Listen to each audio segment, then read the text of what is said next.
Pulivendula ZPTC ఎన్నికల్లో YCP అభ్యర్థిగా పోటీ చేస్తున్నటువంటి హేమంత్ రెడ్డి మనతో ఉన్నారు. జెడ్పీటీసీ ఎన్నికల సరళిపై ఆయనతో మాట్లాడే ప్రయత్నం చేస్తాం. సార్ చెప్పండి, ప్రధానమంత్రి చూస్తున్నాం ఈరోజు జరుగుతున్నటువంటి ఉప ఎన్నికలు ఎలా జరుగుతున్నాయి? మీ అభ్యర్థులు కానీ తర్వాత మీ ఏజెంట్లు అందరూ కూడా కూర్చున్నారా?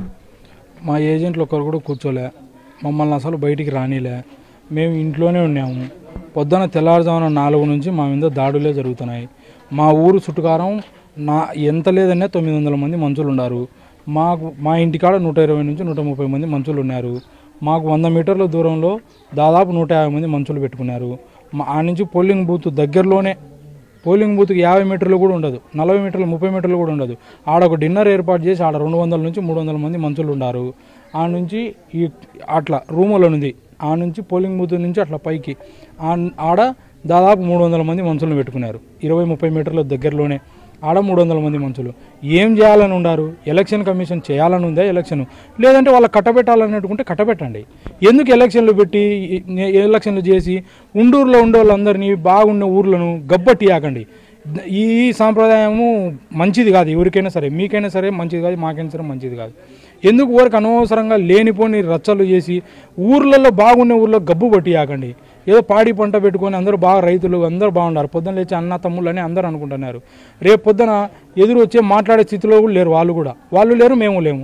ఇవే కదా కొట్లాటలు ప్రేరేపించేది. ఇప్పుడు అదే మా ఊర్లో ఎలక్షన్ కమిషన్ నిలబడుకొని, ఎవరైనా సరే ఎలక్షన్ కమిషన్ నిలబడుకొని మా ఊరు మొత్తం రీపోలింగ్ పెట్టమను, మా ఊరు మొత్తం మళ్ళీ జరపమను, ఎవరిని వేరే ఊర్లను రాకుండా జరపమను, స్వచ్ఛందంగా ఓట్లు బెయినీమను. ఏం జరుగుతుందో బెయినిచ్చి తెలుస్తుంది. అంటే దీన్ని బట్టి మీరు రీపోలింగ్ డిమాండ్ చేస్తున్నారని చెప్పి అనుకోవచ్చా? రీపోలింగ్ డిమాండ్ చేస్తున్నాం అనేది కదా, వాళ్ళు చేసే పని ఆల్రెడీ చేసేసినారు. ఓట్లు గుద్దుకున్నారు, వాళ్ళు ఇష్టం వచ్చినట్టు వాళ్ళ పని వాళ్ళు చేసుకున్నారు. మేము చెప్పేదే ఉండదు, ఏదైనా ఇదే పరిస్థితే ఉంటుంది, ఇదే విధంగానే చేస్తారు. వేరే మండలాల నుంచి వేరే ఊర్ల నుంచి మనుషులను తరలించి ఆల్వేన్లేమి, జీపులేమి, సుమోలేమి, కార్లేమి, బండ్లేమి వాళ్ళు ఇష్టం వచ్చినట్టు ఏంటంటే అరాచకం చేసి, మీరు ఎంత అరాచకం చేసినా మా గుండెల్లో ఉండే జగన్ సార్ను ఎవరు తీయలేరు. జగన్ సార్ను పులివెందుల్లో మీరు ఓడించినామని ఈ బుద్ధు ఆనందపడాల్సిందే తప్ప రేపు పొద్దున ఎలక్షన్లు జరుగుతాయి. మళ్ళీ ఈ 9 నెలలు దాటిన తర్వాత జరగవా? అన్ని మండలాలలో జరుగుతాయి కదా, అప్పుడు గెలుచుకోగలుగుతారా మీరు?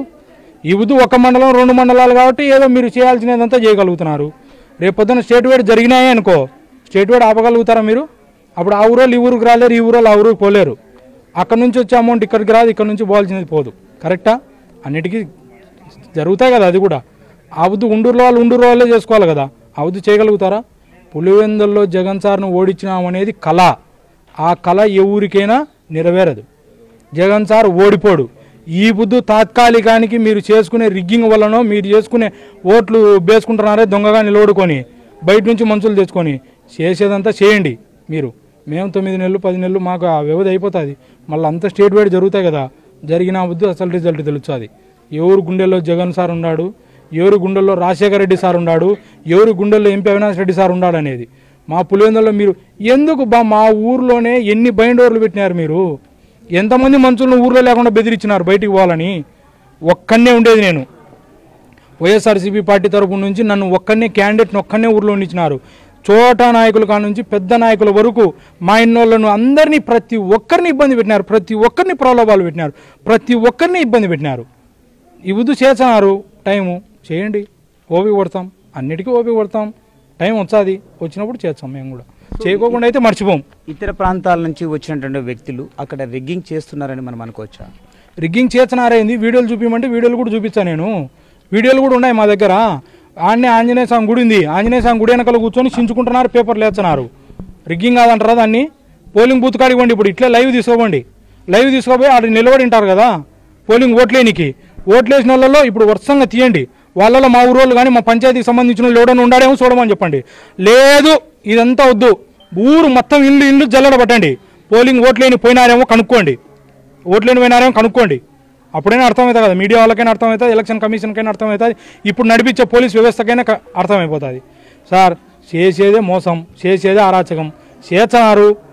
మేము గమ్మనున్నాం, ఎందుకు కోరిక? ఇంకా సరే. సో పచ్చని గ్రామాలలో ఉప ఎన్నికలు చిచ్చు పెట్టాయి. నిన్న మొన్నటి వరకు అన్నా తమ్ములుగా మెలిగినటువంటి తమ మధ్య ఈ ఎన్నికలు విభేదాలు సృష్టించాయి. అయితే ఇప్పటి వరకు తమ గ్రామానికి చెందినటువంటి ఓటర్లు ఎవరు కూడా ఓటు హక్కు వినియోగించుకోలేదు. వేరే ప్రాంతాల నుంచి వచ్చినటువంటి వ్యక్తులు పోలింగ్ కేంద్రాలకి వెళ్ళి ఓట్లు వేస్తున్నారని చెప్పి ఆయన ఆరోపిస్తున్నారు. కెమెరామెన్ చాందుతో రమేష్, ఎన్టీవీ, పులివెందుల నుంచి.